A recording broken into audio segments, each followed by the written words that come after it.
should be good now. Let me know. Should be good.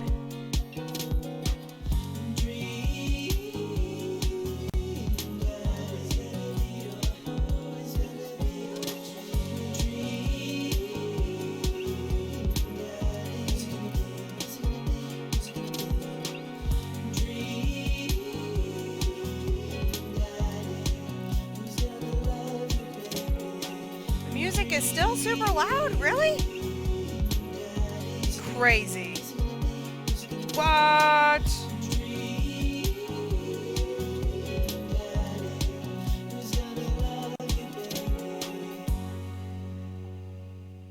Let's try this. Bum bum bum. This is why we sign in early, to make everything work a little better. Alrighty.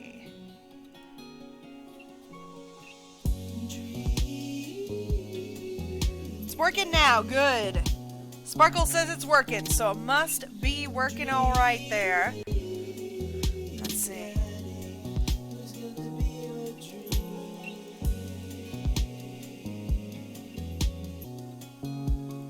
There might be a small interruption in that stream there. I apologize about that.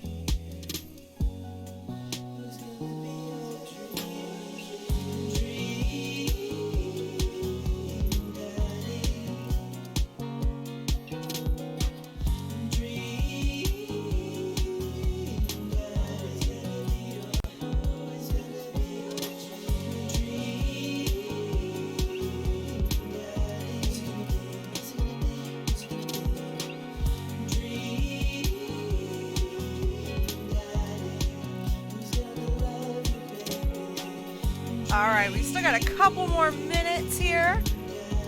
Just working on it. Alright, everything seems to be working good. One thing I noticed is that video is not centered. It is driving me slightly crazy.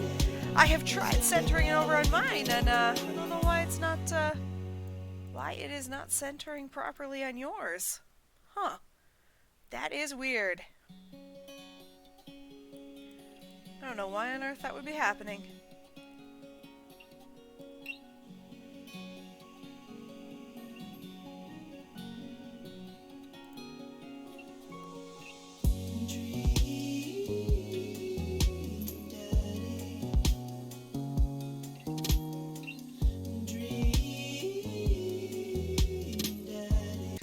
Here, guys, we're still waiting just a little bit.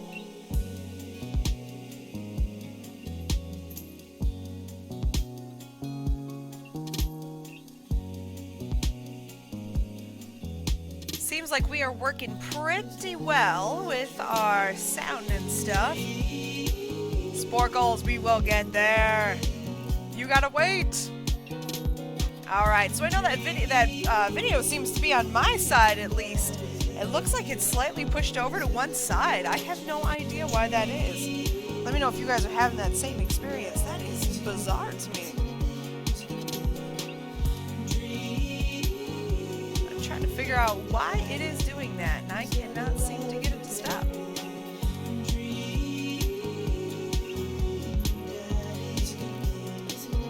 Let's see, I still got at least 1 minute here.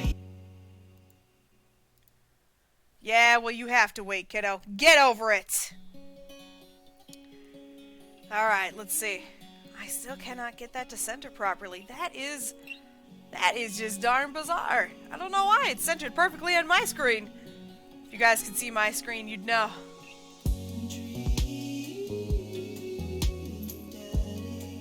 There we go! Nice. Alright. I apologize, it's taken me a bit to get used to doing things on the PC, guys. Yeah, I got it. I got it. It's centered. It's centered.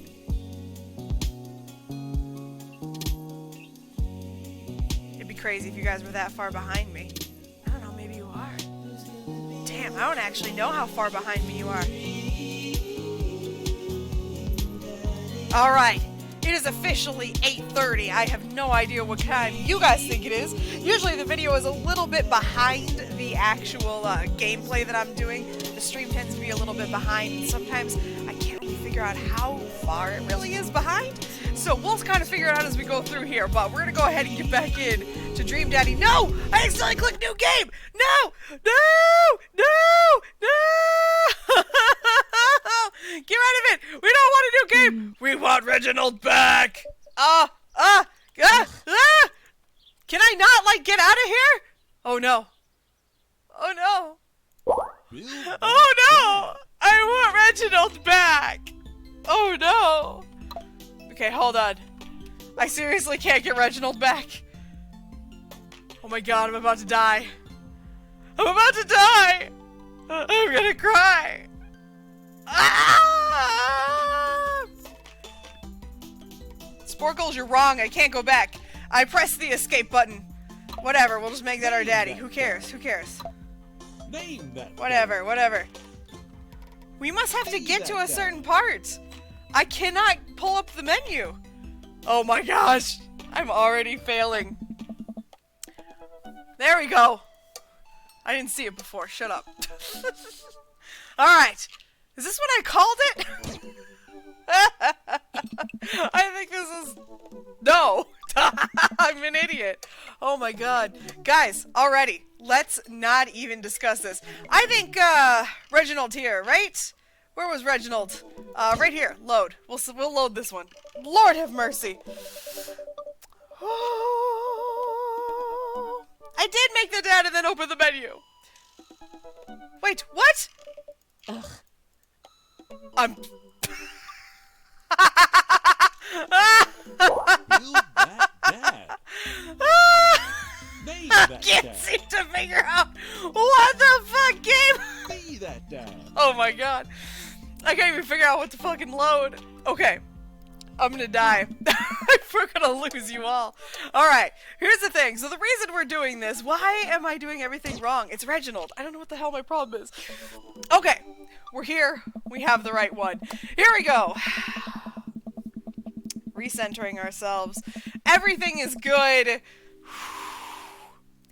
Wow, I guess I really didn't think this plan through.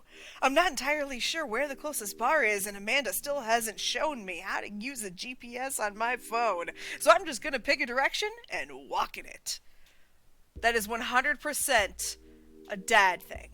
Alright, let's go. This way. Cool, okay, we're marching in the direction of the game. Any game, really? In the distance, could it be? A big, burned out neon sign hangs above a tiny dive bar. Jim and Kim's, huh? Alright, it'll do. Is the music too quiet now? I feel like it's too quiet. The bar is small and dimly lit. The crack of pool ball sounds in the back as patrons laugh and joke. A string of multicolored Christmas lights hover above the bartender. I can't tell if it's Jim or Kim. I pull up a seat at the bar. What'll it be? I don't know what this bartender looks like, so I don't know what to call them or what voice to use yet. One beer, please. Oh my god, who orders a beer that way? Sure thing, boss. The bartender slides me an ice-cold beer. I take a sip and enjoy the refreshing taste. No. Say, are you Jim or Kim? I'm Neil. Oh. I don't remember what voices I did last time, by the way, so there's going to be all new voices. I don't know what to do. I awkwardly turn my attention to the game, which is playing on one of those TVs on the wall. As luck would have it, my team of preference is not only playing, but is currently in the lead, which is always a good thing. Team of preference. The brightly colored mascot, which is some kind of animal, does cartwheels. I silently cheer on my favorite team, hoping that I don't get into any confrontational arguments with the fans of the opposing team. Oh, wow. Several people in this bar are wearing the distinctive colors of the team I dislike, although I believe from their demeanor that, like me, the passion for their team is all in good fun. Hey. A middle-aged woman holding a nearly empty wine glass sidles up to the bar and sits uncomfortably close to me. Hey, sailor. Oh, hello. Ah. Good to see fresh meat in here. I'm Mary. Come here often. Oh, no, I actually just moved to this part of town today. Reginald with a weird apostrophe, by the way. Ah. Are you watching the game? Yeah, my preferred team is in the lead. If they keep this up, they'll win the game with ease. Oh, I love that team. And also I love that game. I love someone who knows their way around balls. I'm getting the impression that she's a little drunk. Buy a gal a drink. I think we should buy Mary a drink, personally. Because I gotta be honest, Mary is definitely, either a vampire alcoholic or just weirdly doesn't realize that she shouldn't be into us. Although she can't be a vampire because she's wearing a cross, right? I think that's how it works. I almost reluctantly signal the bartender and order Mary another glass of wine. Neil jokes back and forth with Mary. They're clearly friends, and this clearly isn't her first time doing this. She tips her glass at me. Suppose I gotta keep you company now. Sparkles, what are you wowing? Hey. So, what do you want to know? What do we want to know? Oh god, what do we want to know? We want to know... Oh? Me? I'm a ghost, Reginald. I haunt the hallowed halls of Jim and Kim's, waiting for my beloved to return from sea. Really? No. Homegirl just loves a drink. So what else can you tell me about this part of town? Hey. It's quiet, that's for sure. If you want an idyllic little life with white picket fences, this is the place to do it. But every town has its secrets, you know. She takes a sip of her drink. That was a little too ominous for my taste. She leans closer. Oh. How did this turn into a murder mystery? Would you like to learn some of my secrets? Oh boy. Maybe some other time. Give it a rest. Suit yourself, sailor. Mary saunters off, setting her sights on the newest bar patron to enter. I happily watch the game over another beer. The game has gotten close in terms of points. A little too close than what I'm comfortable with. After a particularly skilled player scores a number of points for the other team, putting them in the lead, I hear an affirmative grunt from another man at the bar. Go team! It's the brooding man from the coffee spoon. He sits alone, sipping whiskey, and watching the game as well. Enjoying the game? I am now that we're winning. Oh, we must be rooting for different teams. In my opinion, my team is far superior. I have to disagree with that based on your win-loss record. I'd say that my team is superior. That's where you're wrong, since as it stands now, my team is beating yours. The conversation ends there, and we both go back to silently rooting for our respective teams. The game is close, with both sides playing their hardest to win. But in the end, my team prevails. Quiet cheers ripple through the bar. Ah, yay! I raise a respectful glass at the man drinking whiskey. He raises his in response. An unspoken truce is formed between us, based on mutual love for the game. He motions to the bartender, who pours 2 glasses of whiskey. The man slides one over to me. The name's Robert. Thanks. I'm Reginald with an apostrophe. Oh. You must be new here. Mary already hit on you. Yeah? Robert chuckles. Huh. She's a peach. Well, you picked the best bar in town. As slimy as it is, you'll never find a better spot than Jim and Kim's. Is there actually a Jim or a Kim that run this place? Hey. No, that'd be Neil. Neil waves from across the bar. Hey. Good guy, Neil. Not enough Neils in this world. Okay?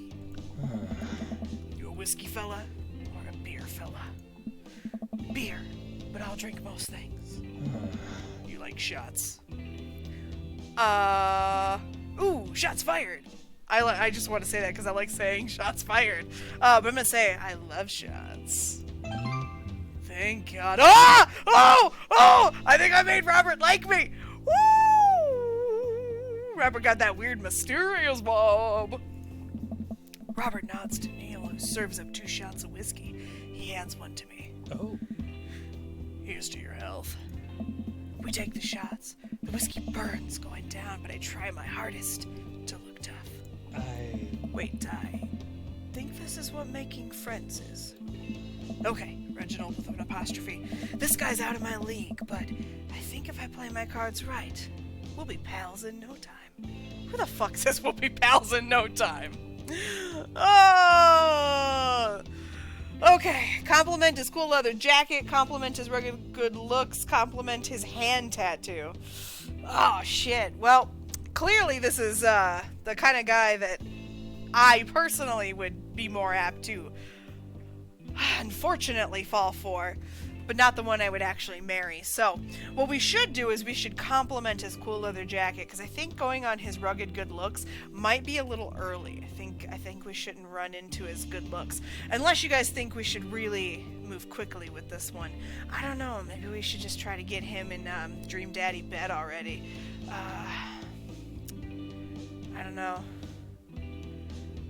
Don't tell me what to pick, Sporkles!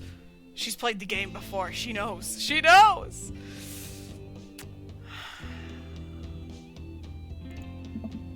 Your face is good. Wow, that's hot! Thanks. Wait, I think this is what flirting is. Man, this guy is mysterious. And cool. Way cooler than I am, at least. Robert signals to the bartender for another round. What are you doing here tonight? My daughter kicked me out of the house, running from my problems, trying to make friends. I'm gonna say running from my problems, because I feel like that is a very bar thing you say. Like, I get a sense, Sporkles didn't even have to tell me this, but I get a sense this guy definitely has some drinking problems. And I know in the past when I've had drinking problems, the best thing I could ever say was running from my problems. So, that's what we're gonna say. We're running from our problems. Not like forever. She was having a sleepover with her friends. Did I choose the wrong one? I may have. I don't know. Did I accidentally click my daughter? Oh. Family type, huh? Single dad. He gets up. Uh-oh. I think I picked the wrong one. Be right back. Gotta powder my nose. Are you gonna do crack? Not crack. Why am I saying crack? Cocaine! Are you gonna go do some coke? Never seen Robert this talkative. He must like you. Ha! I guess so. I gotta admit that Robert has a gruff charm to him. If a guy like that thinks I'm cool, then I really must be. Robert comes back from the bathroom and grabs his leather jacket. I'm gonna go home. You heading my way? Robert and I leave the bar and find ourselves walking the same direction. I live in the cul-de-sac down the one way. Down the way. Does everybody live there? Oh my god, wait, is it a cul-de-sac of just daddies? 'Cause I'm just saying, I got some thoughts. Me too. We just finished unpacking today. Hey. Great place to be. Good neighbors. Well, some of them. Uh-oh. What is that supposed to mean? Who's that? We get to Robert's house, which is just a few houses away from mine. We stop, and he turns to me. Oh. I don't kiss and tell, Reginald. Ooh, he don't kiss and tell. Who's he been doing it with in the neighborhood? Oh, whoa, whoa, whoa, Robert, whoa, Robert. Wow. Okay. So are we doing this or what? What? Oh.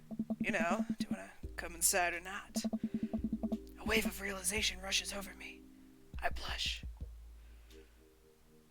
I'm gonna lay it on smooth. Woo! Lay it on smooth, daddy. I don't see why not. Hmm? That sounded smoother in my head. Let's do it.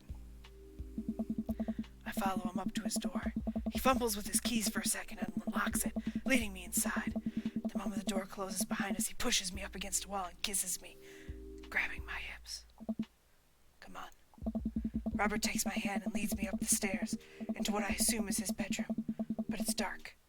So dark that I can't see anything but Robert's intense expression. He kisses me again, and I can hear him shucking off his jacket. I clumsily take off mine too. His hands roam down my chest, and suddenly he's tugging at my belt. I don't think I can do this in this voice. His hands roam down my chest, and suddenly he's tugging at my belt. I don't normally do this. Do you want me to stop? Oh, God. I do want him to stop because I feel uncomfortable reading porn to my followers. But also, I mean, hell, maybe Reginald with an apostrophe needs to get laid. I mean, dude's probably horny. Huh. Well, I think we'll stop. I think we will have a better relationship. Actually, I should probably get going. Robert steps back. All right. I think I'm gonna head home. Sorry. Nah, it's cool. I head home, my head still spinning with anxiety from turning Robert down. The sight of the couch helped me compartmentalize, though. And before I know it, I'm having dreams about my teeth falling out. Sporkles, I refuse to read the comments because I think you're telling me things. I wake up to a text from an unknown number. I don't remember who Craig is. Which one is Craig? Rise and shine, early birds. Still want to work out? This is Craig, by the way. Oh, this is his friend. Holy crap, it's 6 a.m.? Who does 6 a.m. anymore? Without realizing it, I drift back to sleep. Whoops, must have winked back out. I check my phone again. Hey, bud, still want to get your swole on? I'm ready to tear up the track. Hit me up. God, the last thing I want to do right now is work out. But it is Craig. I do want to catch up. We're going to go to the gym. Hey, my man. I need a few minutes to wake up, but let's meet in 20. After a few seconds, another text comes in. Sure thing. Meet me at the gym. The gym, I noticed, it says. I stretch and my bones creak. I gotta stop falling asleep on the couch.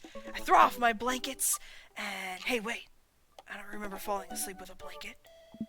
Amanda must have tucked me in after I fell asleep. Bless that child. I reluctantly brush my teeth, throw on the only clothes I own that are even kind of gym appropriate, and head out. Sporkles, the point is I'm supposed to walk around blindly. I'm supposed to be an idiot. That's the whole point. The neighborhood is quiet and serene this early in the morning. Birds chirp and the grass is still wet with dew. Surprisingly, the gym is pretty crowded. I spot Craig standing out front, stretching. Of course, he spots and waves me over, whatever, enthusiastically. Oh. Hey, bro. Good morning. Hey, good to see you, man. I'm definitely not as pumped as he is. Maybe I should have had some coffee before I left. You ready to kick some butt?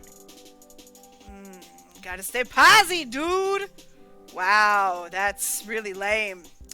I feel like I should definitely say that. That's something a father would say trying to be cool. But what we're gonna say is, with your help, I am. Because we want his help. We want him to find us supply attractive. I get the feeling this is gonna be less of me kicking butt and more of the gym kicking my butt. But I can handle it with you here. Dude, bro, that means a lot. Dude. Yeah! We head into the gym and I'm immediately intimidated. All of these people look like they could break me in half. And it seems like Craig is friends with all of them. Oh. He high-fives and finger guns all of the cool jocks in the room. They look like they could and would steal my lunch money to spend on protein shakes. Come on, bud, let's warm up. We head over to the treadmills and start walking. Okay, I can walk. Walking is good. This is a decent place to be, walking. So, I know we're on treadmills. Yes. And those over there are ellipticals. Oh. Very good. What is all this other stuff? Craig laughs. Bro. They might look a little scary, but I guarantee that all of them serve a specific purpose for building muscle mass. I watch as a dude in a muscle tee flexes a muscle I didn't know existed on a machine I think was once used to process grain into flour. What is that? Why is that guy doing that to himself? Nice. That's a good question, bro. What do you think he's doing? Training to crush people's skulls with his thighs, using a medieval torture device, praying to some sort of pain god. Oh man, I kind of want to say praying to a pain god, because that's what I want to say. I'm going to say medieval torture device, because I think that's funny. There's a tiny man in there, right? And he did something that the court found unfavorable. And now that muscular dude is doling out justice in the form of pain. Oh, man. What? Oh. Oh no, Craig is turning up the speed. I better do the same. How long have you been doing the buff thing? Couple years. And what do you do when you're not dadding or working or buffing? Oh, I coach my twin softball team. That still counts as both dadding and buffing. Oh. I keep busy. What do you do for fun? I check out my hot bod, I kind of like.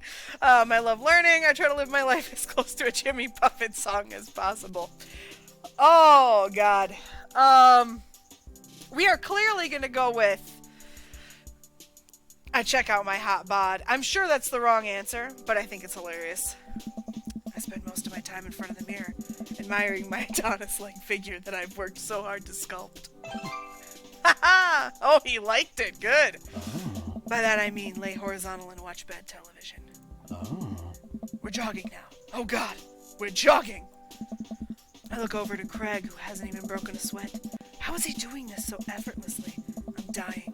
I can feel my life force draining through every orifice of my body. Hey, remember when my fish died in college? No, I don't like this story. Oh my God, is he really bumping up the speed again? I guess I better do it too. Oh, this is fast. This is very fast. Oh.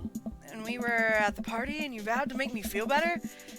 You told me to create a distraction, so of course I do a sick keg stand and get everyone cheering. And then I try to steal a fish from a fish tank at a party with my bare hands like an idiot. Hey.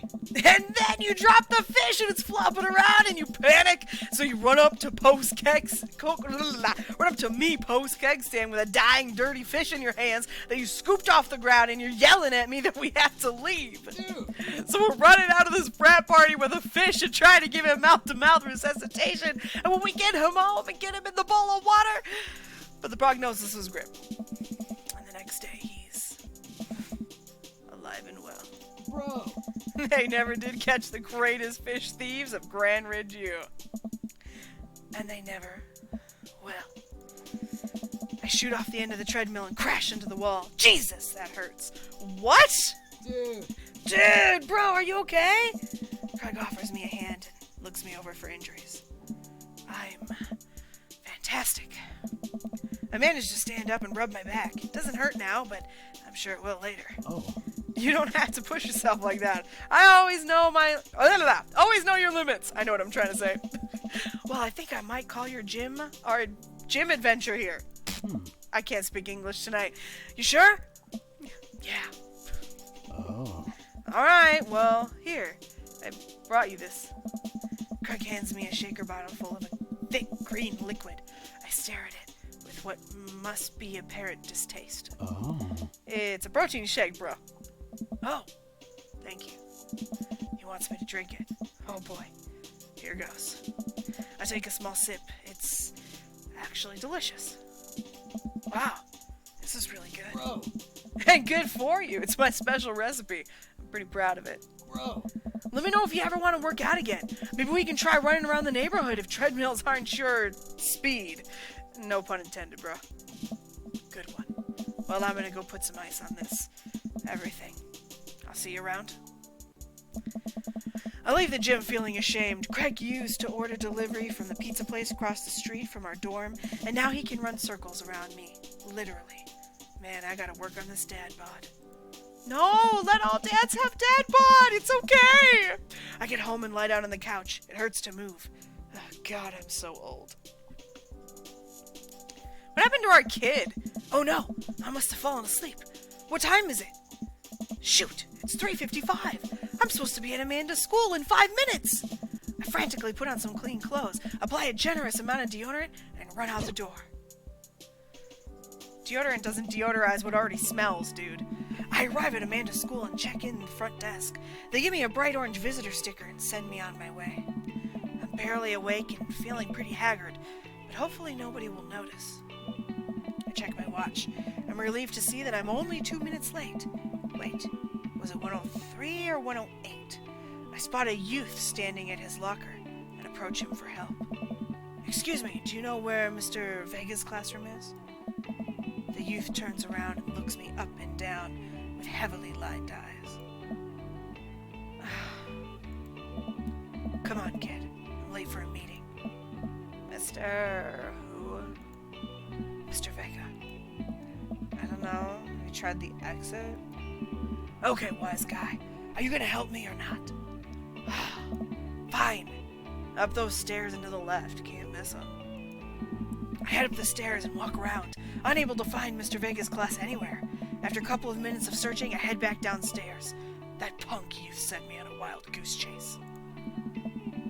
I get back to where that low-rent Gerard Way is standing, fully ready to give him a piece of my mind, when suddenly a head pops out of the classroom next to his locker. Oh. I'm gonna be honest. I don't know how to say that name. Because I'm dumb, and if your name ain't Bob, I can't say it. Lucian? That's what we're going with. I'm probably wrong. Oh god, what voice am I gonna give this guy? I assume this is Mr. Vega. Lucian, don't you have a third period to get to? Fine, Mr. Vega. Wow. Now I'm officially 10 minutes late. I glare at him as he walks away. We're not cool. Oh. You must be Reginald. This period's almost over. Would you mind waiting in the back? Mr. Vega leads me in, and I take his seat in one of the comically small students' desks in the back. I might get stuck in this. Oh. Alright, where were we? Now, who can tell me about the unreliability of the narrator in J.D. Salinger's Catcher in the Rye? Yes, Colin. Colin stands up and does that thing where he blows into the crook of his elbow to make a fart noise. Ah. The whole class erupts in laughter. Alright, everybody, very funny. Colin, please sit down. Ah. Now, Holden Caulfield is an unreliable narrator in the sense that the bell for the end of the period rings. All of the students immediately get up and make a break for the door. Huh? Remember to do the readings and answer the response questions on page 194 in your textbook. Nobody's listening. Ah. Or not, I guess. Mr. Vega turns to me and sighs. Middle schoolers, right? Don't you teach high schoolers? Both, you know? Budget cuts. Right. Thanks so much for coming in. No problem, Mr. Vega. Please, call me Hugo. I don't normally do these impromptu parent-teacher meetings, but as I'm sure you know, Amanda's a very bright student, and I'm concerned about her recent behavior. What's going on? Amanda has never been the most engaged student, but I know she cares. Recently, though, she's been falling behind. She's not completing assignments and has been doing rather poorly on tests. I normally chalk this up to senioritis, but this is strange. I thought Amanda always shared everything with me. It hadn't even crossed my mind that something might be wrong. I just wanted to ask, is everything okay at home? Ooh, okay. Let's go with... shit. Let's go with... She has a tendency to bottle things up. I haven't noticed anything different about her, but she always tends to put on a happy face no matter what. See if you can talk to her about it. I know she values you a great deal and would appreciate your guidance. If she keeps heading down this road, and how important art school is to her, and I would hate to see her miss out on that scholarship money she clearly deserves. I'll make sure to talk to Amanda. Thanks for letting me know, Hugo. Hey. Anytime. On my way out, I stop, thinking for a moment. I turn to Hugo. Hey, Hugo? Yes? They ever catch that rye? Oh. Yes. I leave the classroom and make my way out of the school. I'm still a little bit in shock that Amanda has been able to hide this so well from me. She has always been such a force for positivity in my life, especially after we lost her mother. Amanda must be done with classes for the day by now. I'm sure she would appreciate a ride home, and maybe I can talk to her about what's going on. I pull up to the carpool, and Amanda hops in the passenger seat. Ross, he does look like Tommy Vassetti. That was kind of the point. I like the random, dumbass mob-looking guy. So did you have fun gossiping about me? Mr. Vega and I actually just gossiped about our celebrity crushes. So you talked about Mario Batali the whole time? It was a very productive meeting. I'm pretty hungry. Can we grab some dinner? Sure thing. Doesn't she get out of school at like 3 p.m.? We make something at home. Let's go to the mall food court. Oh shit, yeah. Does that sound good to you? Yeah, sure. Why the mall? Jeez, can't Dad take his daughter to the mall? Will you buy me things? I will buy you a thing. Singular. Sounds like a deal to me. We drive in silence for a short while. Amanda plays a game on her phone. I should say something. You know, sometimes when a kid gets older, they find that they have to keep things hidden from their parents, and that's okay. Because sometimes that's what kids do. And that's okay. But also sometimes it's good to have the parents' perspective, because, you know, maybe the parents have also dealt with similar situations. And maybe they're a little cooler than you give them credit for. Anyway, what I'm trying to say is that it's good to share. Love you. Have you been reading my tweets? You have a Twitter? What? Never mind. Look, sweetie, Mr. Vega said you haven't been participating in class and that you're not turning things in.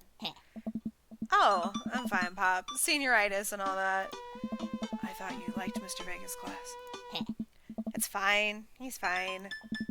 We pull up to a stoplight, and I eye Amanda. She's still texting. I want you to know that you can talk to me about anything. Ugh. Uh-huh. I can tell that whatever it is, she doesn't want me knowing about it. That's frustrating. I heard Emma R's going to that fancy art school in California. That's exciting. Yep. Are you bummed that you guys aren't going to the same school? Yep. Amanda keeps texting. She stifles a laugh. What's so funny? I don't think you'd get it. Okay. Who you texting? Noah. Who's Noah? My friend. Does he go to your school? Yep. Do you like Noah? What? No! Dad! Ugh. I can't believe you would... Oh. Dad. I mean, jeez. Why would you... Ugh. Gross! Sorry, just asking. Dad, he's just my friend. Guys and girls can be friends. He's my friend. Okay. Jeez. This is going well. Is it going well? Well, good talk. Love you, kiddo. She leans forward and turns up the radio. I guess that conversation is over. To the mall, then. I thought she'd want to go to the mall. I'm obviously an idiot. We arrive at the mall, a big indoor shopping center with a couple different floors. It's kind of dead, but that doesn't stop a mall security guard from yelling at a group of loitering teens. Did he just explain what a mall is to us? I mean, do y'all Gen Z not know what a mall is? I don't buy that. That's crazy. Let's eat something disgusting for dinner. Hell yeah! Language, Missy.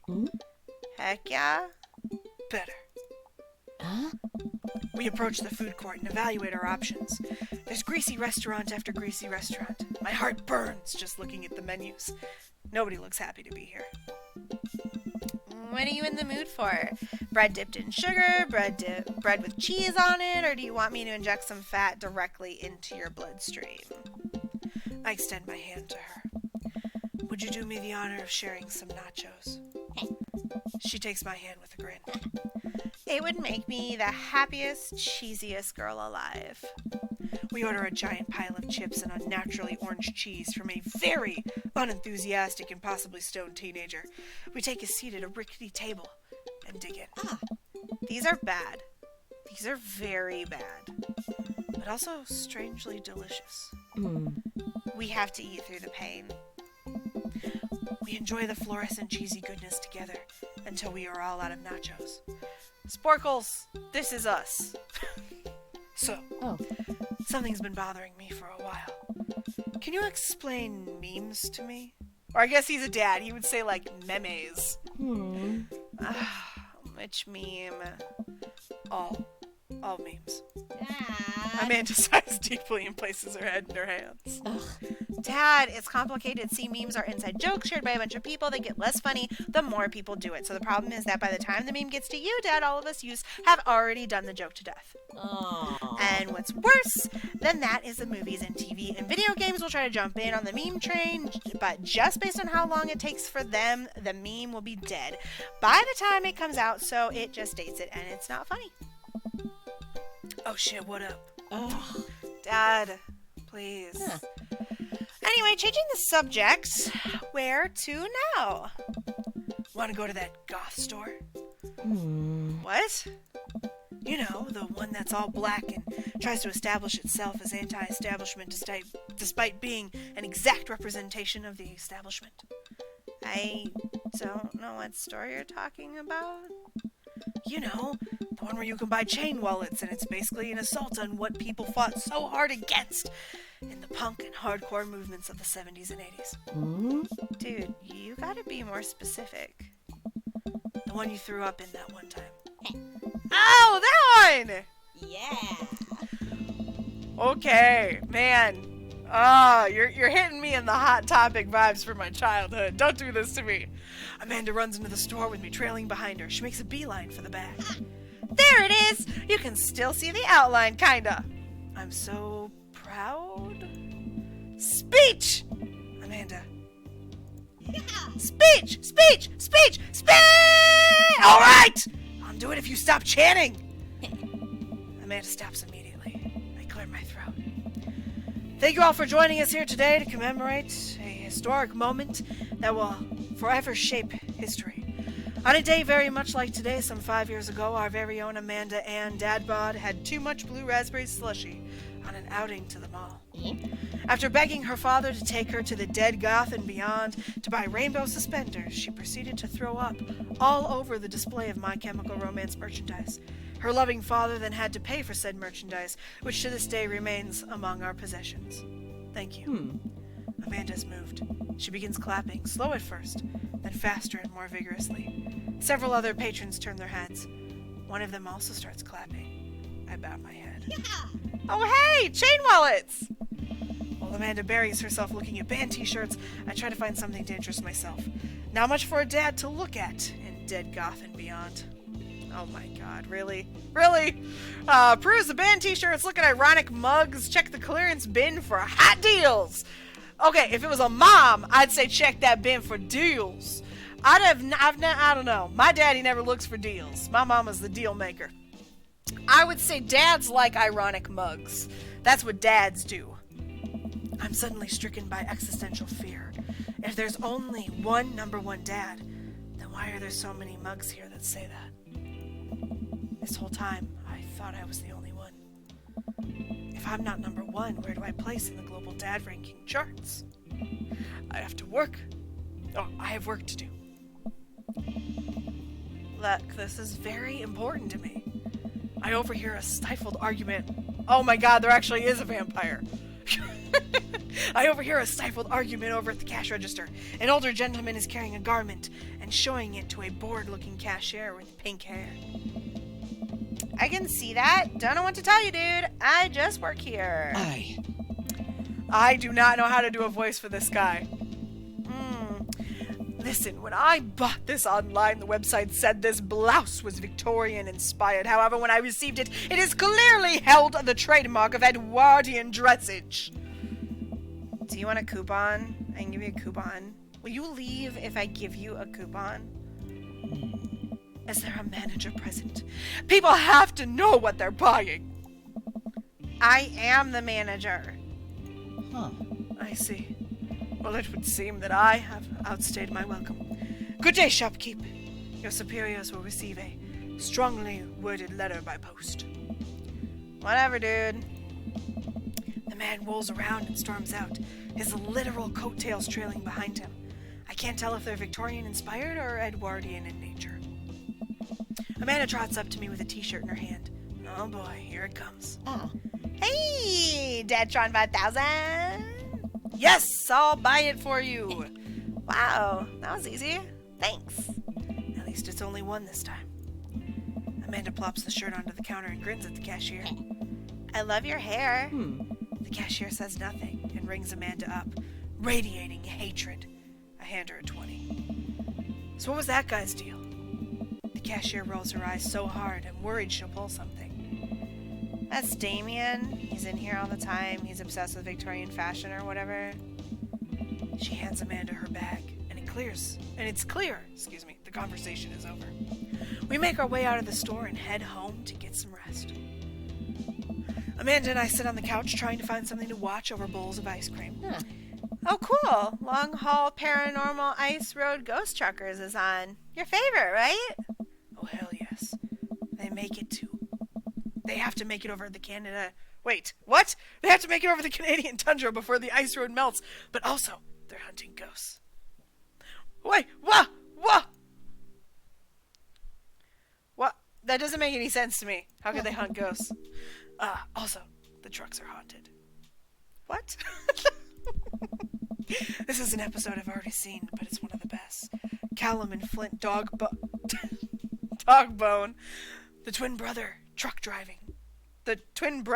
driving and ghost hunting duo find themselves in the greatest peril yet. Oh no! The ghost done got control of the truck! I can't steer on them damn nice roads! Let me use this EVP meter to try and communicate with the spirits! Flint, we're about to die! Ah! Almost got it! If you listen carefully, it sounds like they're saying, you're going to die. That's because we're about to die, you... This is art. The episode ends and Amanda excuses herself to go and start arguments on the internet. What? I stay up a little longer, curious about the exploits of Callum. It's Callum, right? And Flint Dogbone after their disastrous ice road accident. Afterward, I crawl into bed and get a good night's sleep. Oh, man. I can't get over this game. It's insane. All right, real quick, I do want to say is we're sleeping here with our very, very overly Italian-looking man here. The reason we are doing the stream right now is because it is for fundraising. I did have somebody kind of recommend that this was the thing to do, and then I did let Spark Pants, who you can see there in the comments, basically pick the game. So if you hate Dream Daddy, it is all her fault. If you love it, don't tell her. She'll encourage me to do it more. But I do want to go ahead and tell you guys while we're doing it, I did kind of run into some issues lately. I posted a little bit about it. It's up at the top, but I have been posting a couple things in the comments there. I do not like talking about channel fundraising. I don't like talking about the channel and money, period. I think it's like the worst conversation you can ever have. But we're doing this for that reason, and that's why I'm here. I'm going to probably go a little bit longer if you guys are still into it. I know there's only a few people here, but that's all right. We're here to have fun, but if you do have the ability or you're interested at all in helping out, there is a link there in the comments. So I'm going to shut up. Let's go ahead and get back into Reginald with a weird apostrophe. Morning, sleepyhead. 5 more minutes. You have never, ever let me have 5 more minutes, so get up. Fine. We have cereal for breakfast and spend the morning putting furniture together. Amanda is much better at interpreting the tiny manuals. We're able to put together a few shelves and one desk, but I'm pretty sure it was supposed to be a bookcase. Huh. So, you excited for the cookout today? Excited to beef up my grilling skills. There's food, I'm excited, and I think we have to use a pun. It's a dad. I'll see this as a learning opportunity. If I can snake some hot grill tips, I think we can consider it a success. If I can snake some? Is that sneak some? Anybody ever said, if I can snake? I ain't never said that. Don't you want to meet some of the people in the neighborhood? I'll probably end up standing uncomfortably in the corner with a plate of food and hope that nobody talks to me. Dad, you're a beautiful work in progress. We will get that butterfly to emerge from the cocoon. The social butterfly. Well, we better start getting ready. We definitely don't want to be late. What? No! We have to be fashionably late. Who shows up to a cookout on time? You know what? We're going early. Just because you said that. I head out the door and Amanda reluctantly follows. We walk across the street to Joseph's house with a store-bought veggie plate. I'm a terrible cook if it doesn't involve a grill. You don't have to cook a veggie plate. I just want to point that out in case anyone thinks you have to cook veggies on a plate. I guess we're not as early as we thought we were. Joseph's backyard is already packed with people, and the smell of hot dogs wafts through the air. Small children run through a sprinkler, and adults chat in small clusters. I set our veggie plate down on a table next to 2 other veggie plates.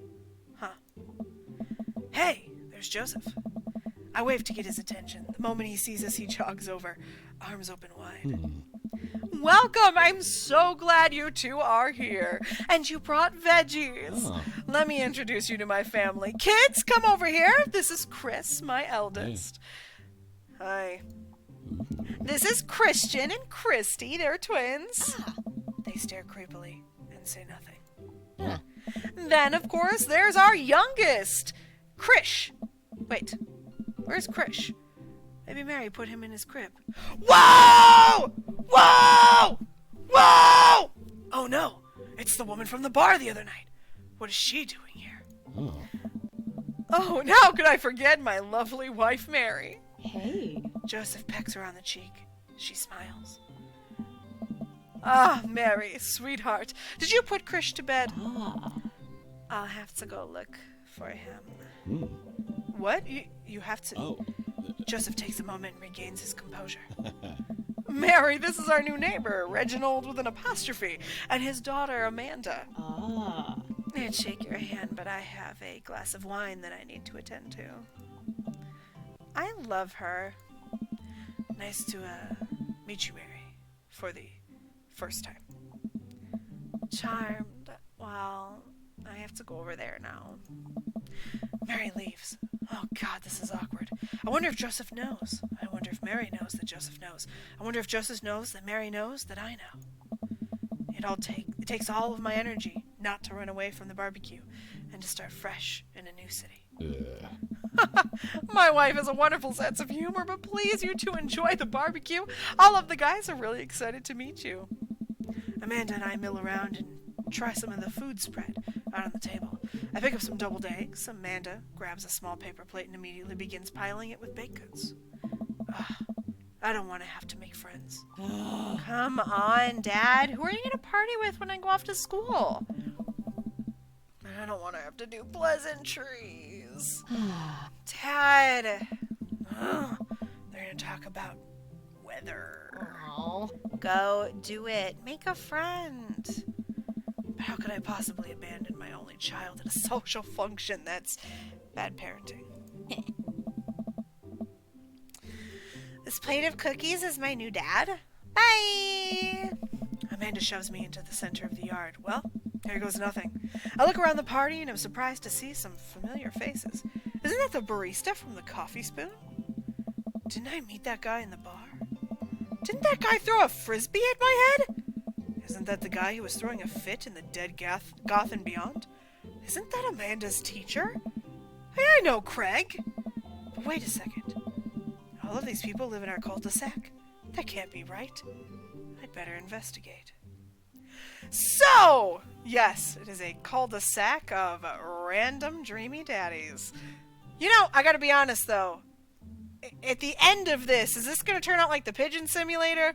Where at the end of the pigeon simulator, I found out like there was an FBI pigeon and all that shit? Am I going to learn that this is some kind of like weird FBI thing? And what they're actually doing here is like trying to build the perfect cul-de-sac full of gay men.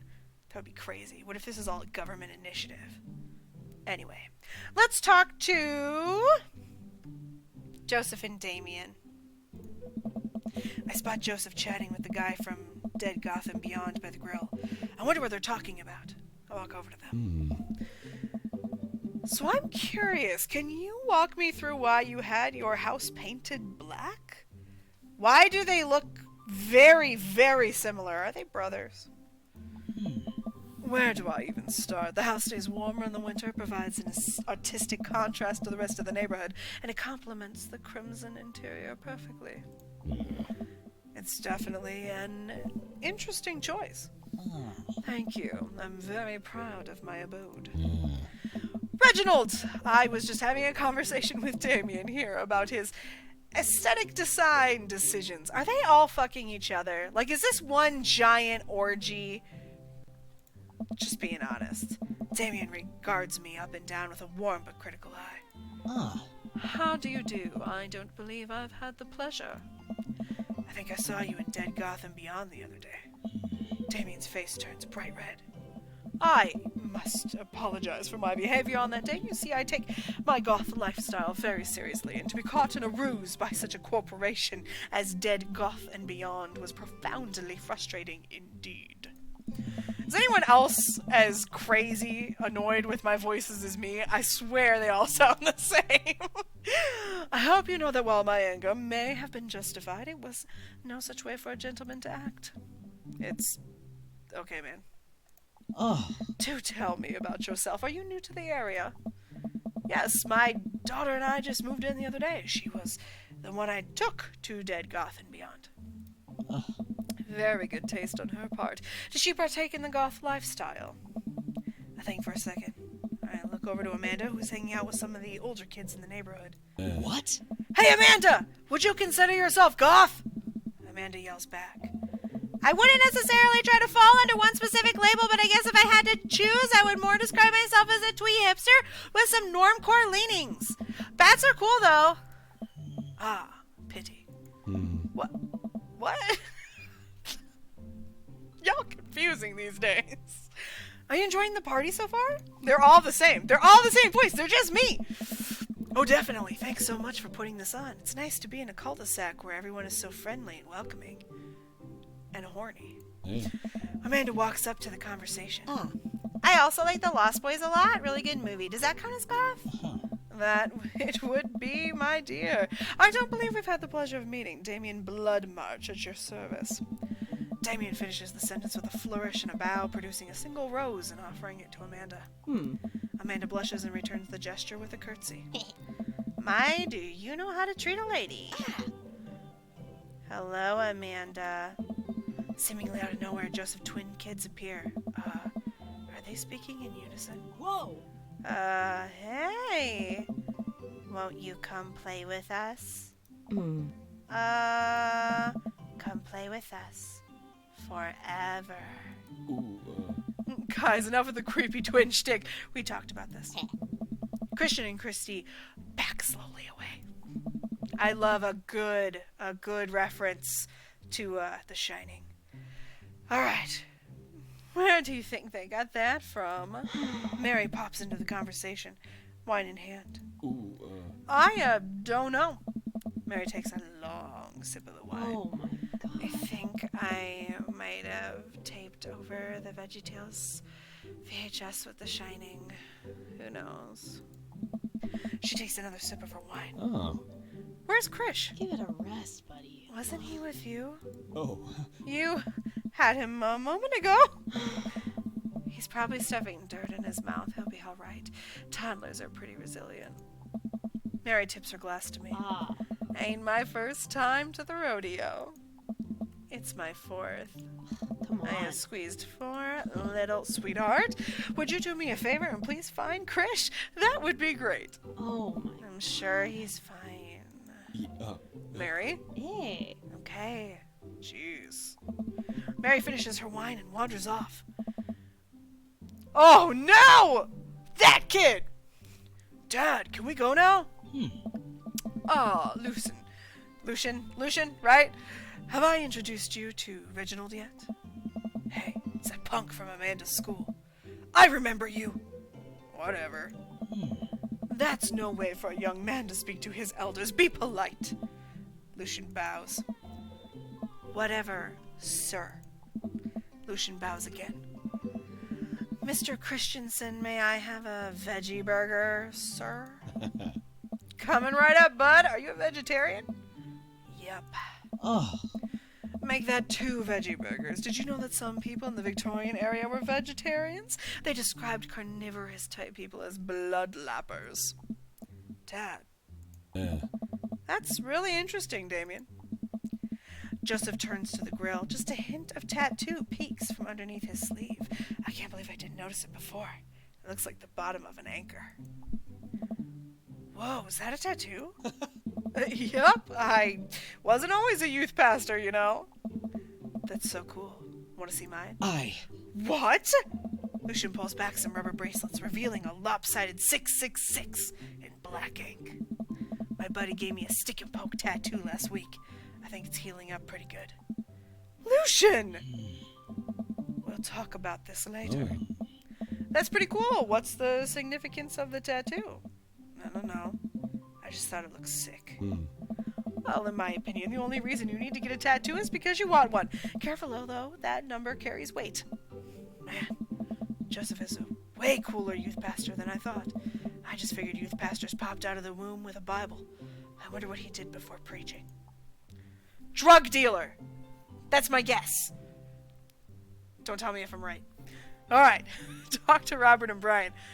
Oh, God, does anyone have any desire to love any of these men specifically?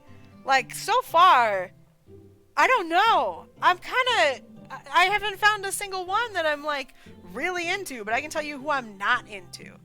I am not into Damien. Not into it. Okay. Let's think about this. We have Robert and Brian. Brian was the guy who hit us in the head with the frisbee, right? And then Matt, Hugo, and Craig. That's coffee guy and teacher and my friend. So I guess we'll go to Robert and Brian. Ah, yes. I glance across the yard and notice Robert and Brian chatting over drinks. Man, I don't think I want to deal with being one-upped by Brian or whatever happened with Robert last night. Oh no, they caught me staring. Oh no, Brian's waving me over. Shoot. I flash a smile and walk over to them. Hey, guys. Oh God, what is he supposed to sound like? Reginald! How the heck are you? Settling into the neighborhood all right? I can't do a voice for him, I just can't. Oh, you betcha. Got the living room in order at least. That's great to hear. I've been doing some living room work as well. Finally got the 50-inch in there. The game looks great in high def. Oh boy. Reginald, have you met Robert yet? Yeah, we've met. Robert regards me over his whiskey. Good seeing you again.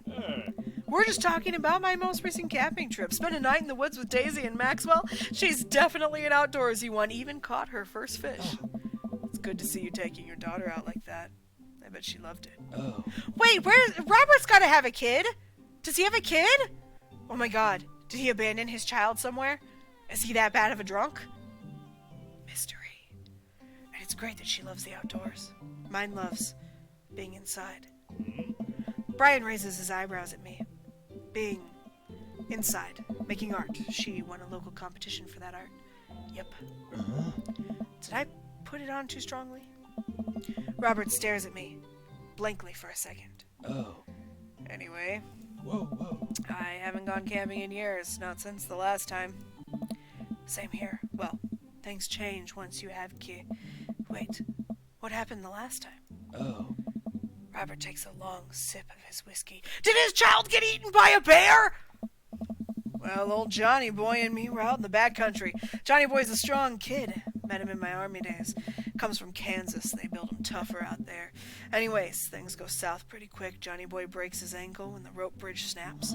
You can see the bone popping out through the skin. Johnny Boy's screaming now, crying for his mama, losing blood. We're 2 days out from the next living soul, and here I am with my dear friend bleeding out in front of me. I'm able to dress the wound, but now I got a fireman carry a 6-foot, 180-pound man over some of the toughest terrain I've ever been in. I won't lie to you. There were moments during those 2 days when I thought about leaving old Johnny Boy. But you build a bond with your brothers in arms, and that bond never breaks. I got that boy back to civilization, but I lost some of me out there. I guess that's camping for you. Brian and I stare in disbelief. Robert takes another long sip of whiskey. Oh. I'm just kidding. My friend John and I went inner tubing down the river and he lost a flip-flop. Miss that kid. Brian and I laugh nervously. Or am I kidding?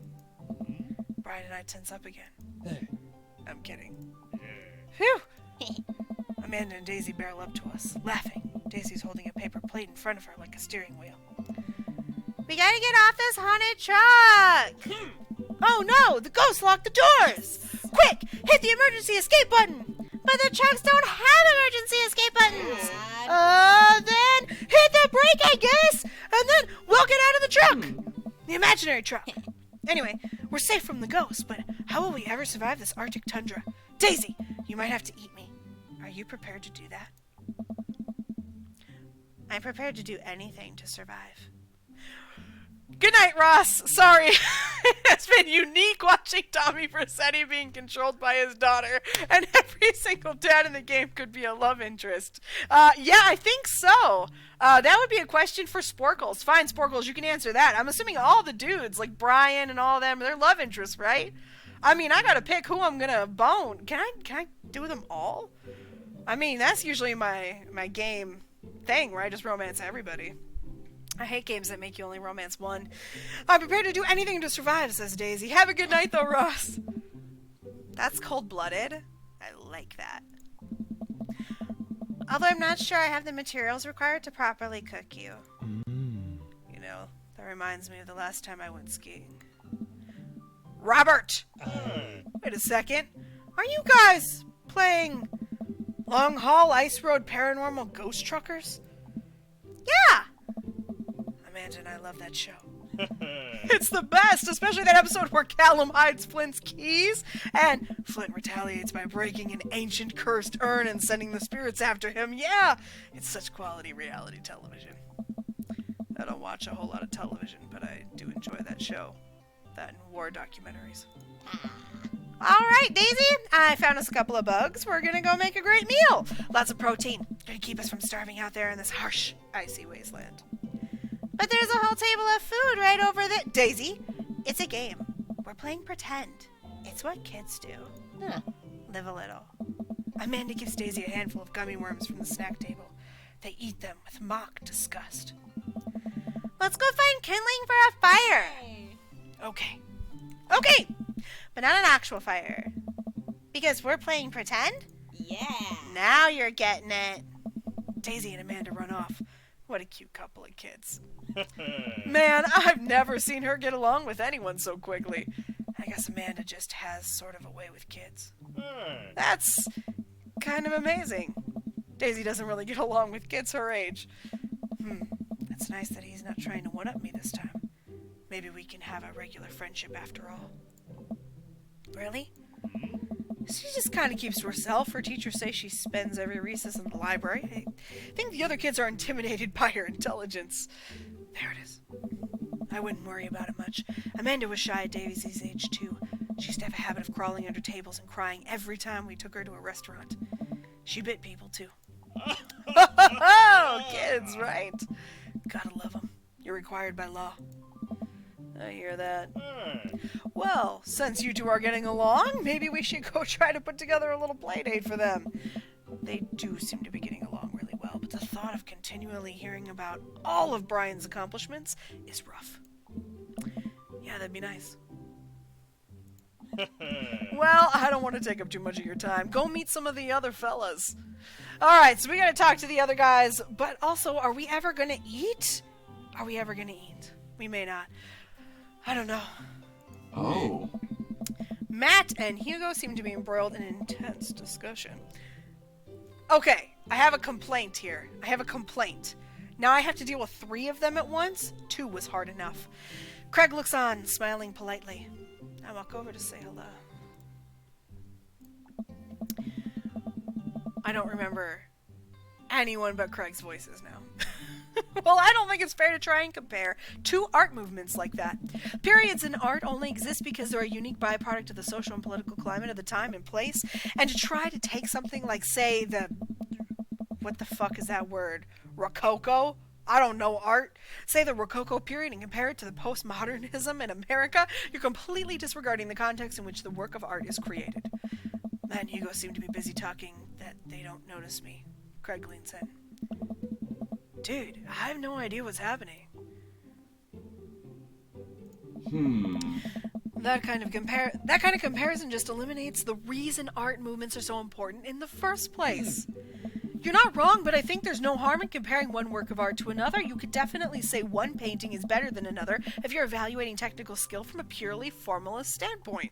If I showed you a Matisse and then I showed you something from by the Dutch masters, which one would you say shows more technical prowess? I am so lost right now. I shoot a worried glance over to Craig, who returns it. Well, sure, you could say that the Dutch masters were technically more skilled, but I would argue that while the Dutch masters were better painters, Matisse had better paintings overall.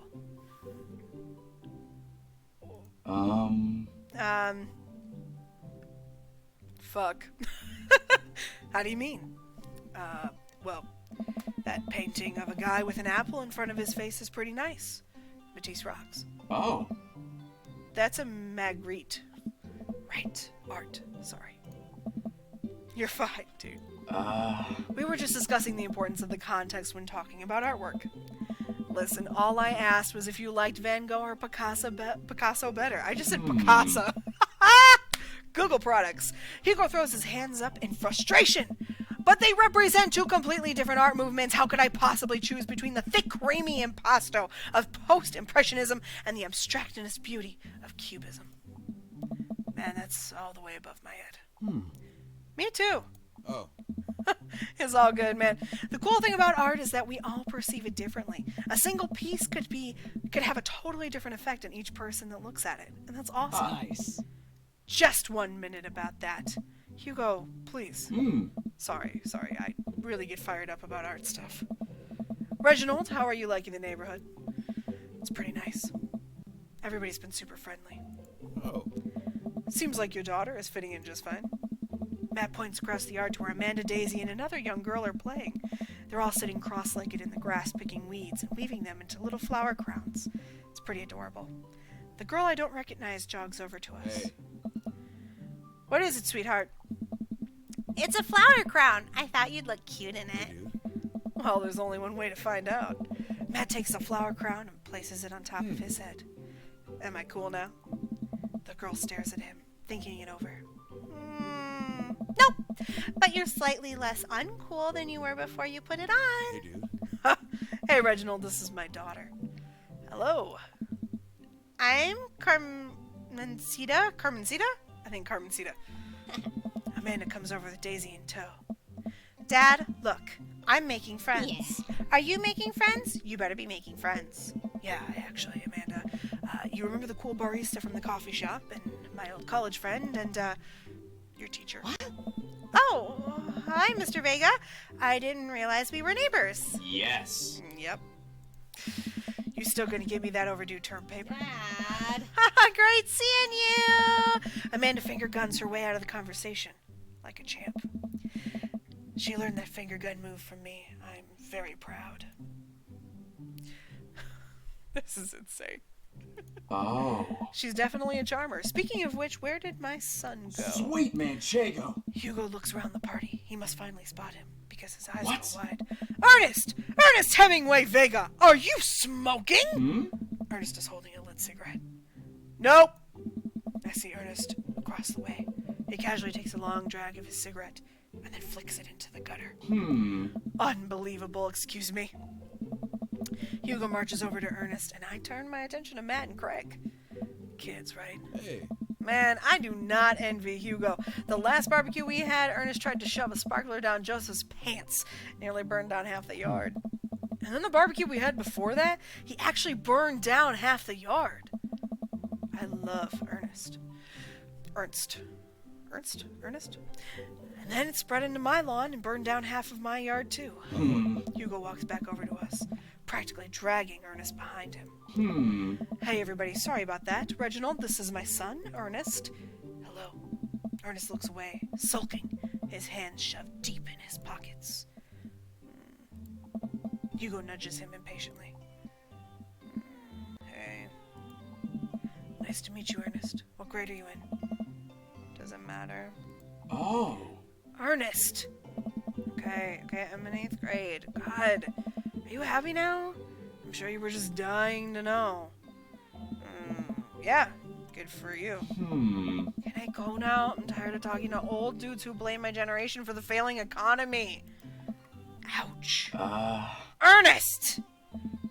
Oh yeah, because I'm totally embarrassing you. Ernest puts earbuds in and storms off to stand in the corner. Well, that was certainly something. He seems nice. Hugo puts his head in his hands and sighs. I'm so sorry. He's having a really rough time. As much as I want to be the cool dad, I have to be the authoritarian dad, and he clearly resents me for it. Nice. I mean, I think a dad and a teacher, that's about as authoritarian as you can get. Honestly, are any of us cool dads? Is it even possible to be a cool dad? What? I'm cool as a cucumber. Hey. See that right now? Right there. You can't say that. I don't know. My kids think I'm cool. But for how long, Craig? How long do we get to be cool dads? I don't know. Yeah. Don't know. Oh! I think we just have to accept the fact that as dads, we've become the machine we once raged against, and accept our fate to unironically wear socks with sandals. Your kids may think you're cool now, but the moment they hit puberty, you're doomed. Amanda's 18, and she still thinks I'm cool. I yell across the yard to my daughter. Amanda! Am I cool? I'm cool, right? Amanda just laughs. She keeps laughing. I see your point! Oh. As much as we want it, I don't think it's important to be a cool dad as it is to be a good dad. We can't be best friends with our kids. It just doesn't work. I mean, look at me and Ernest. Our job as parents is to make sure our kids turn out okay. Yeah, you're right. It'd be nice to have it both ways. Hearing these guys talk about this makes me think of my relationship with Amanda. We get along so well, but there might come a time when we won't be like that. Is college when that happens? Hey. Don't let us eat up your time, Reginald. Go meet some of the other people around the neighborhood. Oh. And without further ado, let's work some magic. Joseph closes his eyes, takes a deep breath, and gets to work. With the greatest of ease, he sets patties on the grill, flourishing as he flips a spatula in the air. It's easily, some of the best grill work I've ever seen. You guys think this is my first time in front of a grill?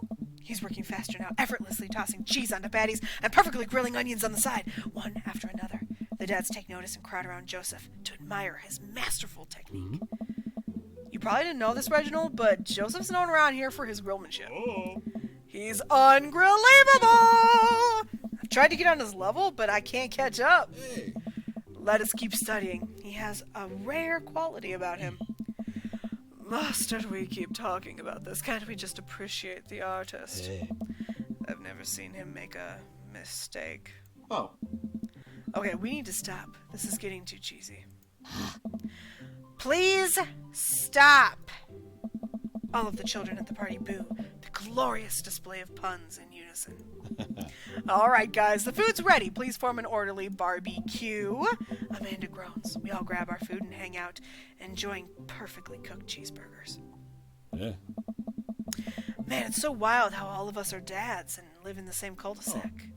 Kind of nice, isn't it? It feels like there's a real community here. Totally helps when you're just a single dad trying to raise a kid. Oh. We're happy to have you here, man. I think you're really going to like this neighborhood a lot. Plus, Amanda seems to be getting along with all the kids. If she decides to get into babysitting games, she could really make a killing. Oh. Hey, why don't you all add us on Dadbook? Dadbook? Oh.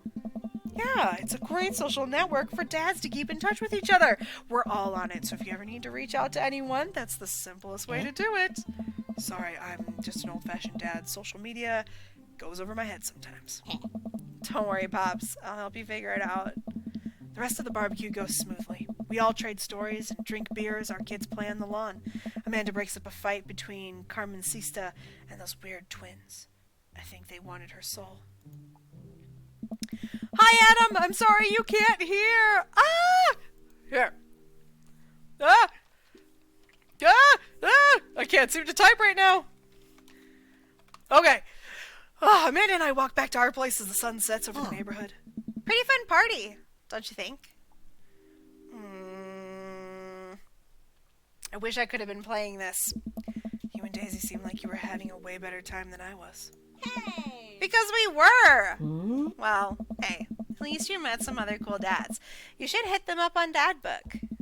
Maybe I will, if I ever figure out how social media works. I have a good feeling about this place. Me too, Dad. Awesome. Well, that's where I'm going to leave it for this one, guys. I have to admit, that voice starts to kill me after a while. I don't even know why I'm doing it. But we're going to go ahead and get out of here. I just wanted to say one last time before we get out of here. Of course, I'm going to leave this one up because I like to leave the Dream Daddy streams up. The last one is up. That one was on 12/26. That was my birthday stream. This one here was a little bit of a fundraising stream, so I'll just throw it out there again. If you're interested in all... just in helping out and to donating to the anything, blah, blah, blah. The stuff's in the comments. I also have information down below, and you guys know how I feel really uncomfortable talking about this stuff. So I'm going to shut up. We're going to go ahead and get out of here on this one. If you're watching this in the future, though, thank you so much for being here. I really do appreciate it. Thank you to everybody who came out live for the Dream Daddy fundraising stream. I just wanted to say thank you for that, guys. But if you're watching this in the future, go ahead and click on some things on your screen there. There should be a picture of my big dumb face. If you click that, that will subscribe you to the channel. Go ahead and click the bell icon if you'd like to be notified every time I post a brand new video. Also on your screen should be a couple of videos. I don't know, there might be a playlist there, something like that. I have no idea what I put up. I do that in post. So go ahead and click that if you'd like to check out more of my stuff. Otherwise, if this is the last video you guys ever check out from me, just know that I am definitely not head over heels for any of these daddies. But Robert's getting there. So I don't know. Maybe we'll have to do this again. Let me know in the comments if you'd like to see me do this again. But for now, I need to let this voice rest. So I'm going to go ahead and get out of here, guys, and I will see you all in the next one.